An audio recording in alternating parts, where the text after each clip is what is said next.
So what do? Mainly what I do is A, figure out what we got. Okay, then how can I lay this type of stuff out to accomplish my goals? In most cases, my goals is to get deer to spend a disproportionate amount of time on this ground, and then set up the ground in a way that allows high odds, low impact hunting.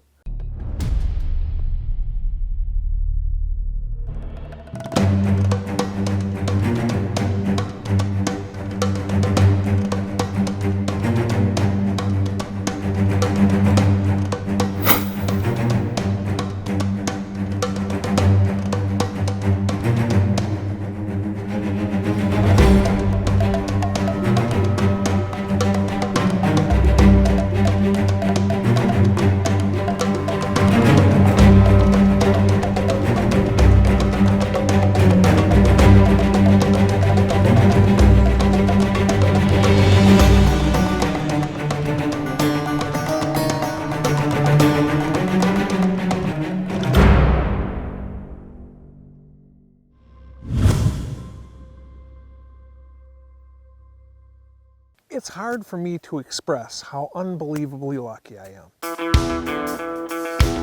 I started doing seminars. After the seminars would be over, I'd have outfitters hang out and ask, is there some way that I could pay you to come to my ground and do this?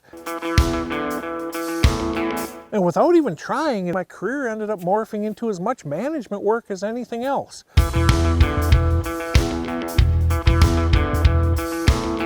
I manage a big chunk of ground in Iowa, I manage a big chunk of ground in Missouri, and I manage a big chunk of ground in Illinois, in absolutely prime whitetail habitat, and frankly, a lot of it has to do with you guys. I wouldn't be there in those situations if it wasn't for you, and that is never lost on me. You can hunt the snot out of a property so long as the deer don't smell you, so long as they do not hear you, so long as they do not see you. It's as if you were never there. And that has to do with designing a property. Get an inventory of the animals, set up hit lists for these bucks, in my opinion, should be shot. These bucks, you might want to consider giving them another year. Really what you're doing by creating these hit lists is you're trying to manage the buck population, but at the same time you need to manage the doe population. You want the does in the sweet spot. You want their numbers to be approximately right at 50% carrying capacity, because if they are at 50% carrying capacity, and carrying capacity is the maximum amount of deer you can have on that property. That sounds great. Man, I want to be nudging up against the high end of my ground's carrying capacity. No, you don't. Because when those deer are at that level, what ends up happening is for every single deer that steps foot on that ground, every new deer, one of the existing deer has to die because that habitat cannot produce anymore. It cannot support any more deer. Your surviving deer on that ground, they're right on that edge. They're right on the edge to falling over to death. When your population happens to be at 50% carrying capacity instead, actually you can harvest as many deer every single year as you can when that ground is at max carrying capacity, because your natural mortality rates are so much lower and your recruitment is so much higher. It's like comparing a child that is raised with great nutrition, low stress, to one that's raised in utter abject poverty. Even if both of them have the exact same genetic potential going in, the one in abject poverty, the one who's been nutritionally stressed, all that going through life is not going to be anywhere near as tall, is not going to be anywhere near as strong as the child that was raised with adequate nutrition. All we're doing is applying the exact same thing here, and that is what this show is ultimately all about. Destination Whitetail is brought to you by Browning Trail Cameras, by Thompson Center, America's master gunmaker, by Sever Broadheads, straight through it, and by Remington, America's oldest gunmaker. Coming up on this particular property, I can tell you that we are at approximately 75% carrying capacity. So what I'm purposely trying to do here is I am trying to knock that down closer to 50%. How do you do it? You go out there and you target the does. When Destination Whitetail returns.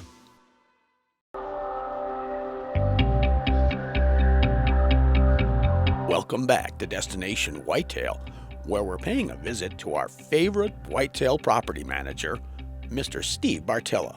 In this particular episode, we're actually hunting Illinois on a property that I've managed there for, I think we're going on 6 or 7 years now. Illinois essentially offers unlimited doe tags. For non-residents such as myself, they're $25, $50 a pop. That is mission critical to achieve our population goals. We are not trying to kill every deer on this ground, far from it. All we're trying to do here is take a population that is way, way too high above population goal down to our population goal so that our whitetails are healthier. At the same time, we are filling our freezers with some of the best quality meat out there, and the meat that we don't use, we're actually donating to the Feed the Hungry program in Illinois. Just about every state has some type of a Feed the Hungry program, and man, it is great. On this particular property, I can tell you that we are at approximately 75% carrying capacity.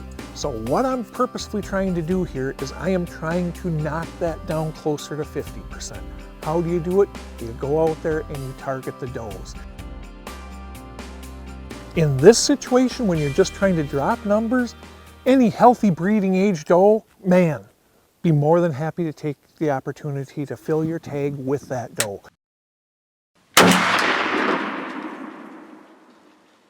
Watched her go through the corn, and thankfully, she never made it out. That's one doe down. When you're in a situation like this, where the area is overpopulated, and you need to remove does for the habitat health. Now, if your doe numbers are low, do not do this.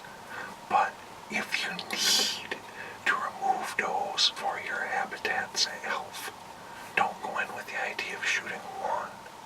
Go in with a pocket full of doe tags and shoot as many as you can in that specific situation.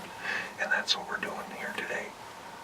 Trying to take one of several bucks and trying to remove a bunch of does because our deer numbers are just too high for our habitat to support. So I was able to slip out, get that deer tagged, and slip back into the blind before the second one came.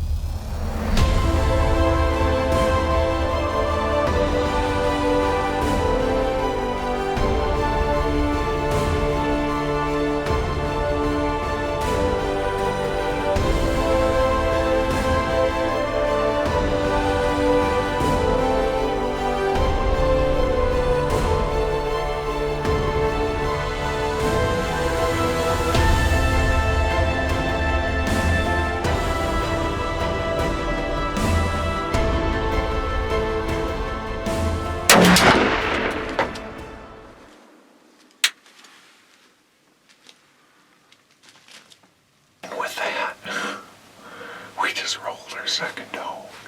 She dropped, got up, was about to put another shell in her, and she dropped just barely 2 yards inside the corn before I even had a chance to shoot again. It was literally about 10 seconds.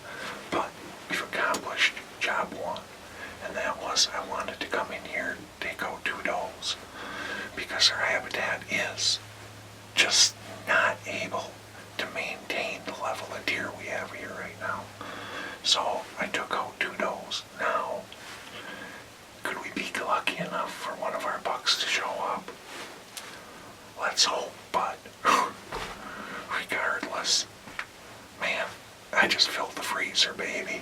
We have just made it so that there's likely approximately 5.5 less deer next year, and at the same time, I've got my freezer full, and I've got another doe to donate to the Feed the Hungry program.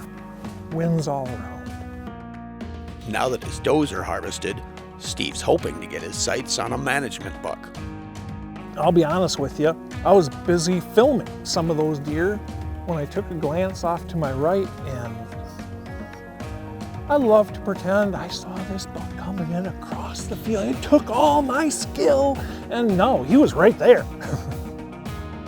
This is Destination Whitetail.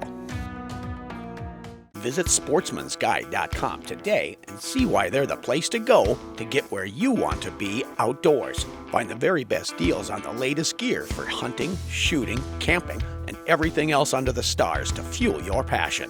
Shop sportsmansguide.com.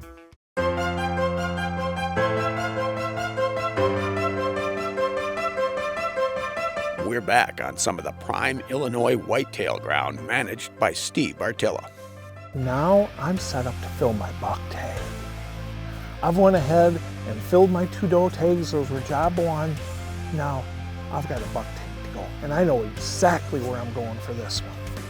In this situation, we're talking about a combination of Antler King honey hole and Antler King trophy clover with a whole bunch of soybeans behind me.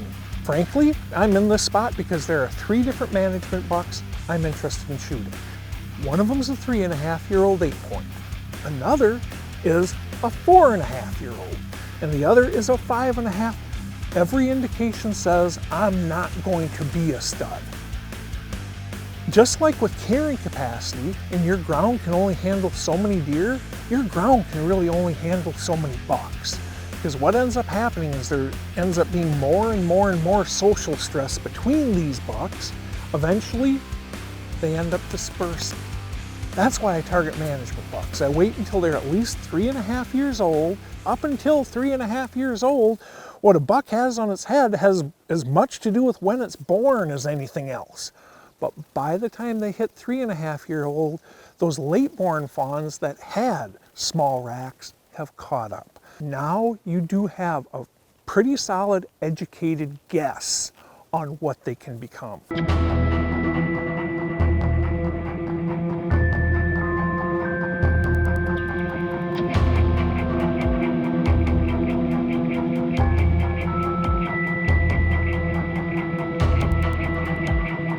I'll be honest with you, I was busy filming some of those deer when I took a glance off to my right, and I love to pretend I saw this buck coming in across the field. It took all my skill, and no, he was right there.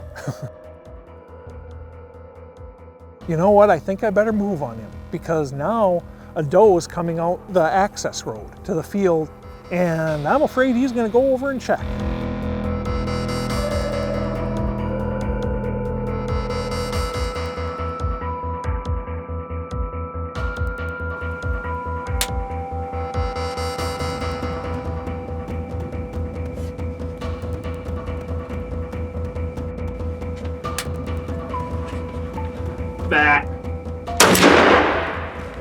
I shoot, and frankly, I thought the shot was a little bit off as he went running away. As you can see, I just shot a management 8. And I've got another younger 8, 2.5-year-old, and 2 does out within, I mean, heck, the one doe just never left. Now, I'm pretty darn sure where I killed him. The shot was a little bit further forward than I'd like on quartered away like that.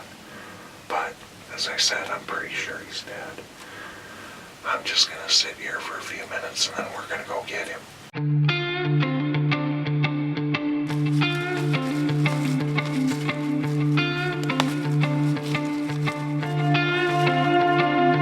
This is one of 4 bucks I was trying to kill back in here today. You saw what happened. It actually couldn't have worked out any better. I did hit it a little bit further forward than I wanted to. On textbook quartering away shots, I don't like aiming for that opposite leg. I like aiming back just a little bit. And that had me a little bit nervous, but it went, less than 100 yards. So I'm gonna slap me a tag on this bad boy because my Illinois shotgun season is officially done.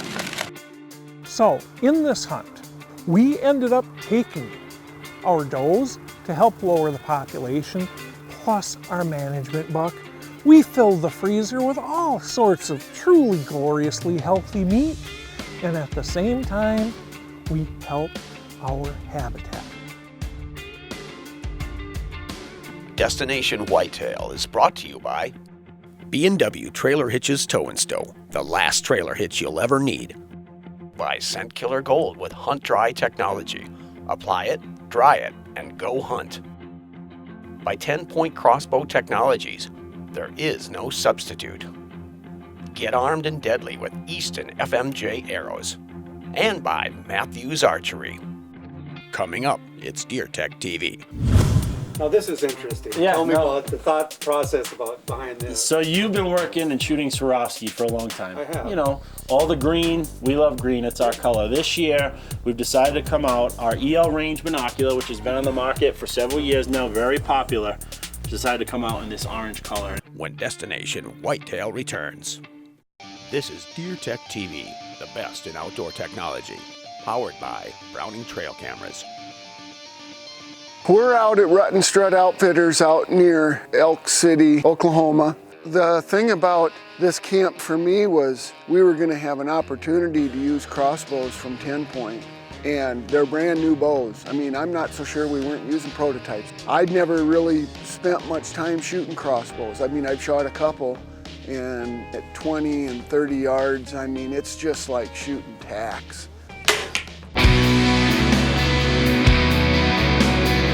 This buck came in and he was fidgety, didn't want to have much to do with us, couldn't give me a shot, so he walked off.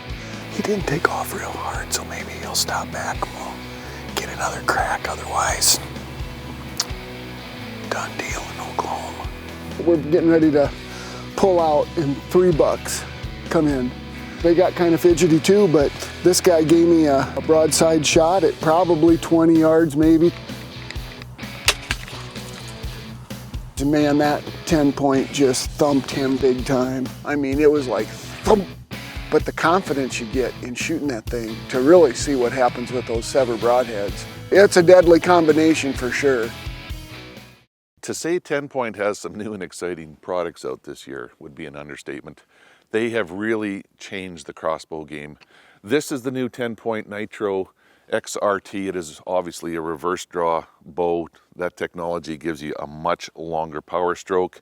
And if you look at this, I mean, the new cams on this bow rotate 404 degrees. So everything that they've done with this bow is launching arrows with more energy and more speed. They got the quad cams, of course, and the slingshot technology, again, just powers up these limbs, comes fully equipped with an anti-dry fire. One of the things you're going to notice about this crossbow is the T5 trigger. I mean, it is sweet. It breaks at 3.5 pounds or right around there, but there's no creep. It's just a real crisp, clean break for accurate shooting. 470 feet per second. It's hard to believe that there's a crossbow shooting that fast. But what it does is it gives you 25% flatter trajectory and more downrange energy. Of course, all of these come with the AccuDraw. This is the Pro, very easy to use, set up. Comes ready to hunt. It's a full package. It's got the new Evo X marksman scope, which has marks right out to 80 yards in it. The thing I really like about this new optics is this level on the side. You know, one of the things people don't realize is how easy it is to cant that bow, and your arrows are not going to fly straight. It's just like if you're shooting a vertical bow. You got to keep it level, but with that bubble there, you can actually practice shooting. So it's not only going to ensure that you shoot straight, but it's actually a good training aid to make sure you use the bow properly every time.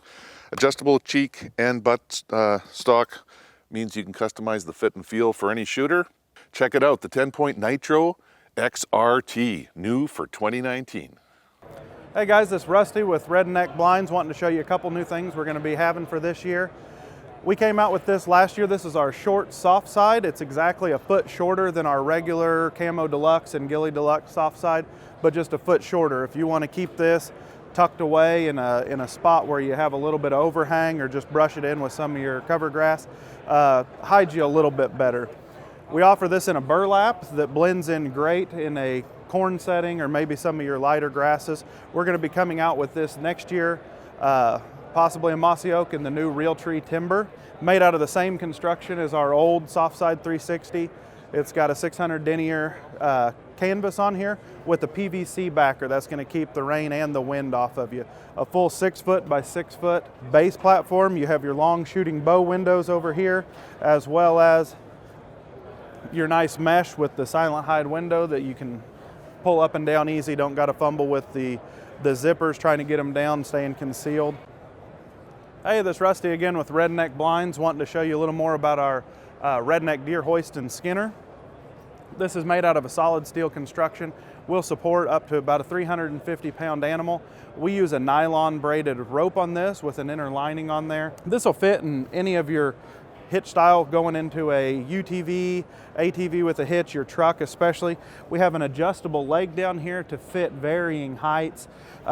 This also comes with some chains to allow you to also use this more as a skinning option as well as just a deer hoist. Comes standard with a gambrel, your skinning chains, a heavy duty winch. We have our pull pin here, so this will swivel 360 degrees to allow you to load those deer when you're out in the field by yourself. The standard height on this from a truck gets this up off the ground a little over 8 feet to make sure you have plenty of room to process your deer if that's what you like doing. We have a stationary chain up here, so if you just want to hang the gambrel from that and leave your deer hanging for a little while, I know a lot of guys like to hang them while they're going back out in the woods and stuff, or if you just want to hang it while you start processing your deer. Any other questions on this, check us out at redneckblinds.com.